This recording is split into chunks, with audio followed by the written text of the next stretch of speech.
Ассалам. Бүгінгі темамыз мәдениет һәм оның инсан жәмиетіндегі орны атамасындағы тема.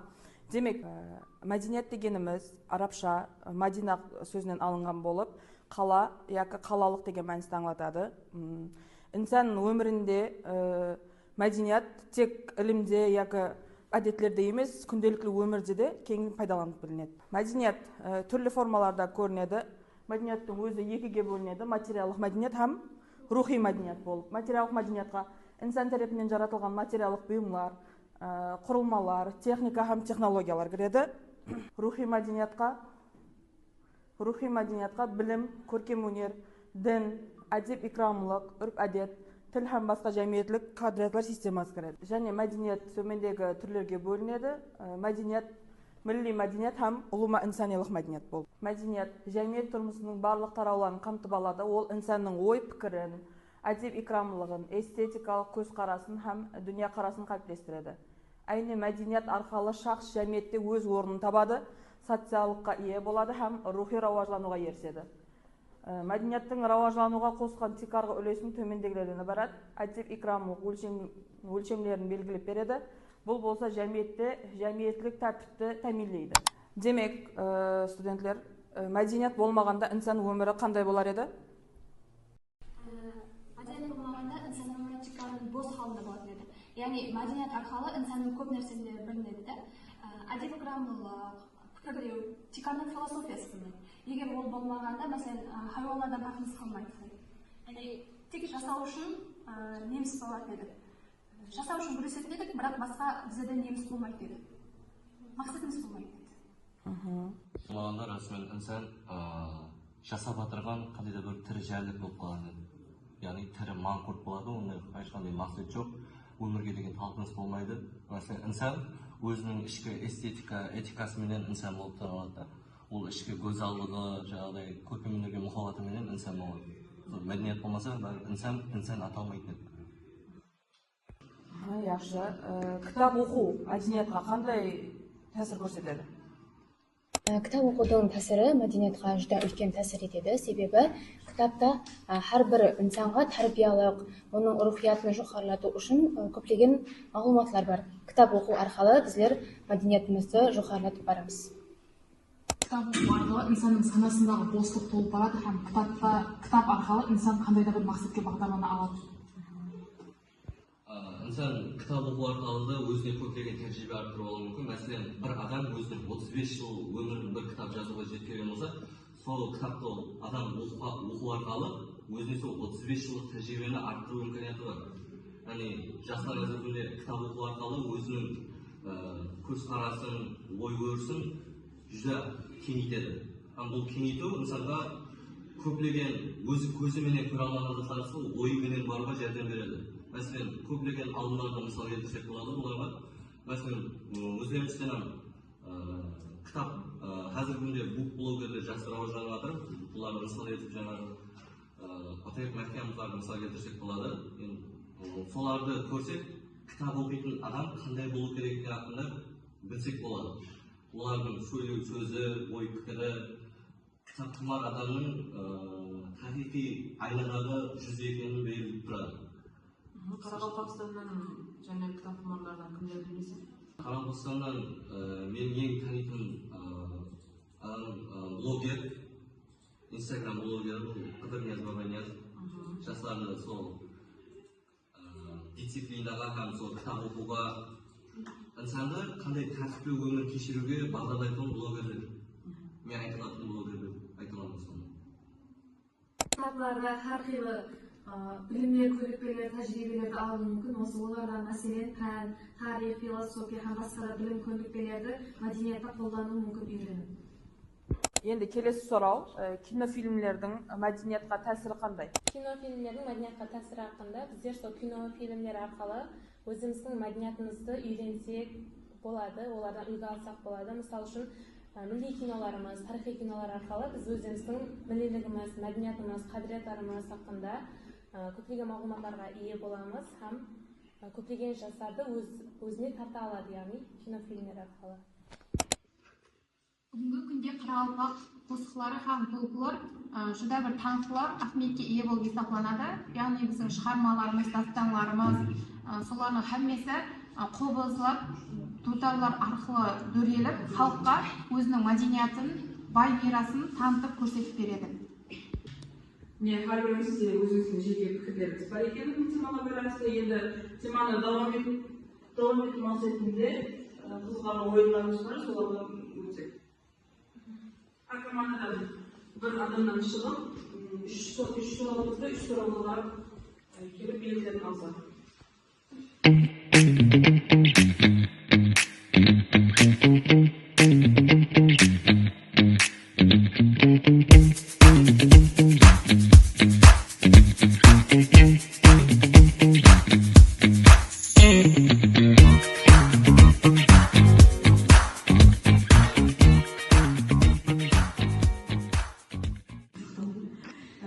Berilgan so'rovlarimizda baribir xalq qaysi to'plar birinchi javob beradigan aniqlaymiz.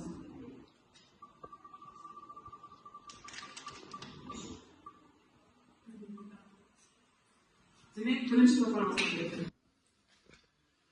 Қарақалпақ мәдениеті өзіне тән һәм бай мәдениет болып, Орал Азияның басқа халықтары мәдениетінен өзіне тән айрықша қасиеттерге ие. Бірінші, Қарақалпақ тілі. Қарақалпақ тілі түрки тілдеріне тиесілі шаңыраққа тиесілі тіл болып, ол қазақ, өзбек, басқа тілдеріне де түрки тілдерге ұқсас тіл болып есептелінеді. Қарақалпақлар діні текарынан ислам дініне сыйынады һәм діни сенімдері һәм үрбәдетлері оның мәдени мирасының айрықша бөлігі болып есептелінеді. Қарақалпақлардың өзіне тән кәсіптері текарынан әзірлеу, диқаншылық, шаруашылық һәм балық аулаушылықпен шұғылданған. Текарынан Арал теңізі бойында жасаушы қарақалпақлар балық аулаумен шұғылданған. Қарақалпақстан Республикасы материалдық һәм материалдық емес мәдени мираслары. Материалдық мирасларына археологиялық естеліктеріміз, музей киімдеріміз, музейлеріміз, театрларымыз, көзбенен көре алатын қолмен жасалатын заттарымыз кіреді. Материалдық емес мәдени мирасларымызға бұларға жаңылтпашылар, жұмбақлар, айтысылар, айтулар кіреді.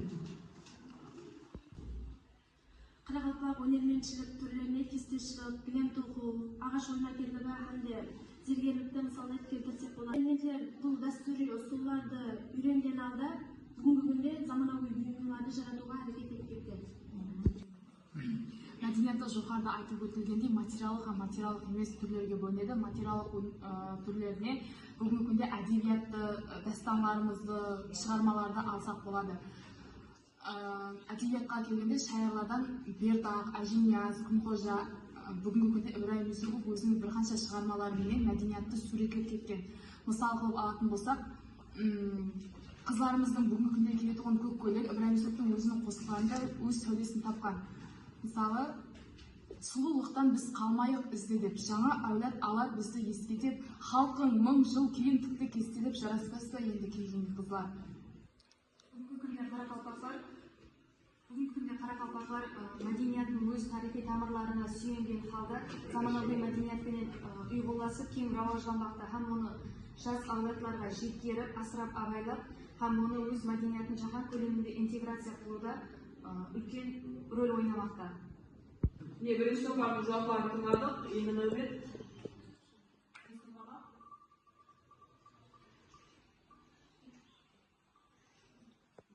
ikkinchi to'plamga. Bizlarga Turkiya madaniyati haqida түсті.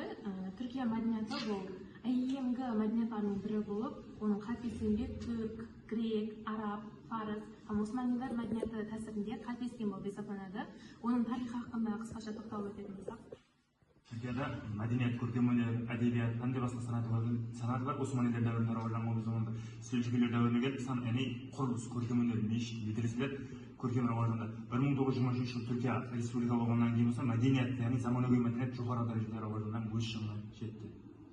Түркия мәдениеті хақында біздер ең бірінші тоқталып өтетін болсақ, Түркияның базарлары хақында айтып өту әлбетте орынды. Түркия базарлары бұл дүниеға белгілі базарлар болып есептелінеді. Ең үлкен базары бұл Капалы Чарсу деп аталады. Түркия халқында мәдениетінде сондай бір сипатта бар. Базар хақында ең бірінші қаритар әумет келтіреді деген тұрарға лайық сөзге тоқтап өтсек болады. Түркия базарларында сондай маалыматлар бар. Ол жерде тек қана сауда орны емес, сөйлесу, мәдени алмасу орны болып есептелінеді.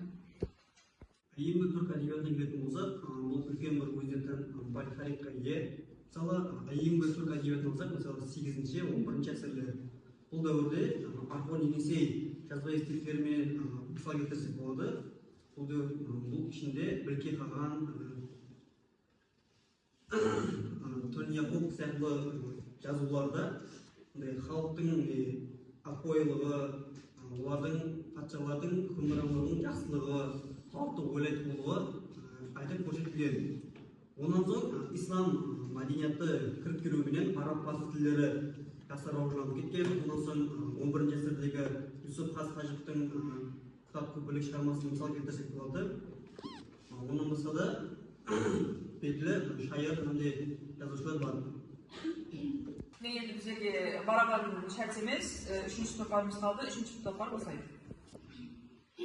Япония айымғы мәдениетлердің бірі болып саналады. Японияда текарынан сол өзінің мәдениетін кең ашып береді. Яғни ол айымғы замандардағы мәдениеттер, яғни император дәуіріндегі мәдениеттерді кең ашып беруге әрекет етеді.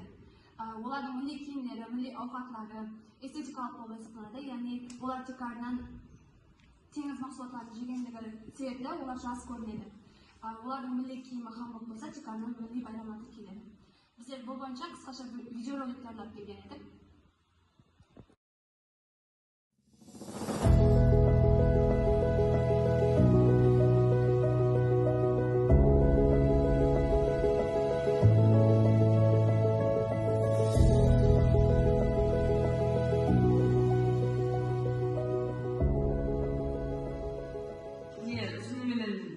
Үш командадан жауаптарын естідік. Енді келесі методқа өтеміз.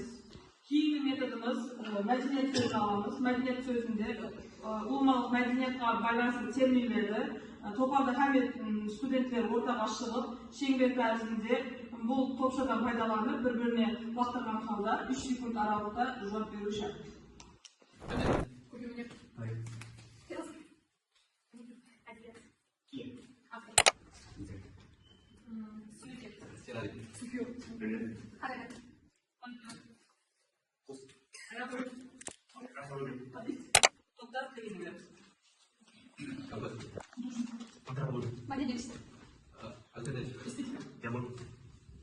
Этика.